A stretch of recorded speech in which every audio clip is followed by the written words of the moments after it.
Қайырлы күн, достар. Бүгін дайынсыз ба менімен бірге өзгеруге? Я десеңіз, маған тіркеліп, қоңыраушаны басып қойыңыз. Сонда ең бірінші болып видеоны, жаңадан шыққан видеоны көре алатын боласыз. Дайын болсақ, кеттік.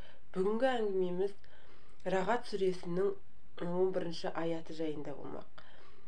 Ол аятта қайсы бір қауым өзін өзгертпейінше Алла оны өзгертпейді деп жазылған. Көрдіңіз бе, міне, біз көп жағдайда біреуден күтеміз. Мына кісі маған көмектесіп қалар, мына кісі маған жақсы қарап қалар. Әкем немесе шешемізден қолдау күтіп жатамыз, е? Біз қолдауды өзімізден күтуіміз керек. Өзімізді өзгертуіміз керек. Ең бірінші. Біреуден жақсылық күтпей, оданша өзімізден күтуіміз керек. Бұның бәрі иллюзия. Бастығымыздан, біреуден, анадан, мынадан, жолдасымыздан, баламыздан күтпей өзімізден күтуіміз керек не нәрсені. Өзімізге өзіміз сенімсіз болатын болсақ, бізге ешкім сенбейді. Бүгіннен бастап өзіңді аяуды қой. Қазақта мынандай сөз бар, аясаң аяма дейді. Сондықтан өзімізді аямау керек. Біз баламызды аямай жұмсаймыз. Біреуді аямай жұмсаймыз, ал өзімізге келгенде аяныш танытып жатамыз.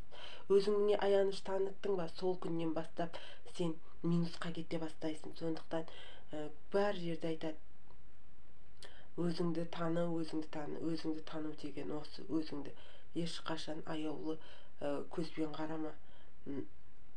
Сондықтан өзіңді аямай, жәнегі Рағат сүресін жазып қой. Адам өзін өзгертпейінше Алла оны еш уақытта өзгертпейді деп. Қай жерге жазып қоясын білмеймін. Мүмкін жататын бөлмеге, мүмкін кухняға іліп қоясың ба, әйтеу бір жерге іліп қойыңыз. Күнде осыны оқып жүріп, сізге жәнегі ойыңызға, жәнегі миыңыздан бір Алла тағала бізге таңдау беріп қойған. Малда, және жәндіктерде, өсімдіктерде таңдау жоқ. Алла тағала бізге таңдау беріп қойған. Сол себепті біз өзіміздің таңдауымызды өзіміз жасауымыз керек. Өзің өзгермейінше, жаңағы айналаң өзгермейді деп айтып жататындары осы, ғалымдардың айтып жататындары осы екен. Екінші өзіңе бақытты болуға рұқсат бер. Көп жағдайда біз өзімізге бақытты болуға рұқсат етпей жатамыз. Ақылды, дана, кешірімді болуға, өзіңе байсалды адам болуға рұқсат бер.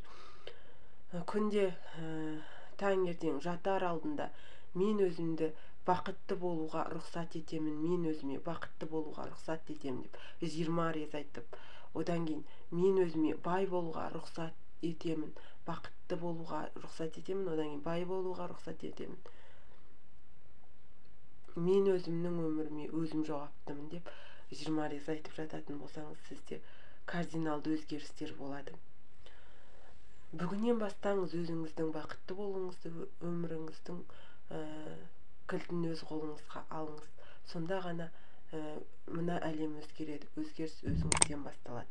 Егер де менің айтқаным ұнаса, подписация етіп қойыңыз, және де қоңыраушаны басып қойыңыз. Келесі видеоны сіз бірінші болып көретін боласыз.